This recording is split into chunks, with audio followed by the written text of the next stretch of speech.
Ito po, nagpalambot na po tayo ng pata po ng baboy kasi tayo po ay magluluto ng kare-kare. Ayan, malambot na po yan. Tapos, ngayon ay ano na po natin to, titimplahan na natin. So, ang ginawa ko ay pinakuluan ko po muna to ng maayos para malambot na malambot po yung ating karne. Ayan, o. O, diba? Kita nyo? Ayan, o. Ayan. Tapos, ito yung sauce niya. Ayan. Nilagyan ko po siya ng peanut butter. Ayan po yung ating pampalasa.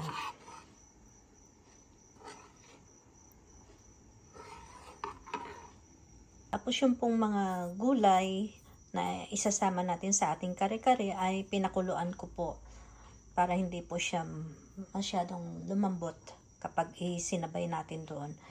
Kaya ito po ang ating pechay. Ayan o, ganda ng pechay. Tapos, ito po ay yung ating talong at yung pong puso ng saging. Ayan. Malambot na po yan. Tapos, syempre, yun pong ating sitaw. Ito po, ang ating sitaw. At ito pong sitaw na ito ay galing po sa aking taniman. Ayan. Kaya, mapapakinabangan po natin ang ating sitaw. So, ngayon po ay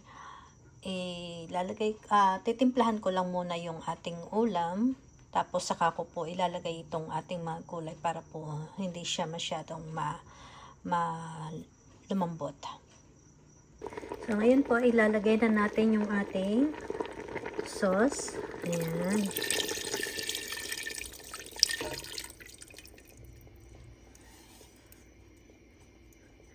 Yan po yung ating sauce. Tapos, ay haluin lang po natin yan.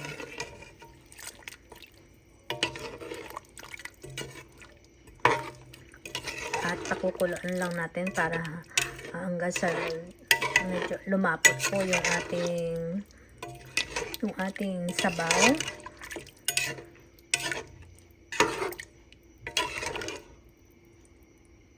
So, ayan po. Unti-unti na pong lumalapot yung ating sauce. Ayan.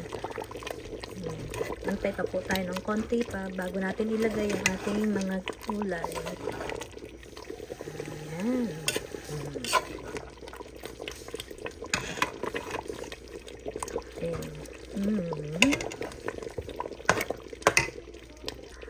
Ayan. Nilagay na po natin yung ating sitaw. Oh, hindi ko naman si Winter. Nakikijoin ka, Winter. Ay, gusto ng Winter. Kumain ka na. Ayan. Sunod natin ang talong at saka po yung puso ng saging.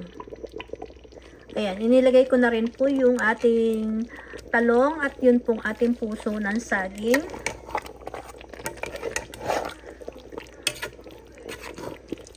At isusunod na rin po natin yung ating pechay. Ayan, nakalagay na din po yung ating pechay. Tapos hahalo-haloin lang natin kasi para hindi maandoon sa ilalim. At ito po ay ready na ang ating kare-kare. Ayan, tapos meron tayong alamang para po dito sa ating kare-kare.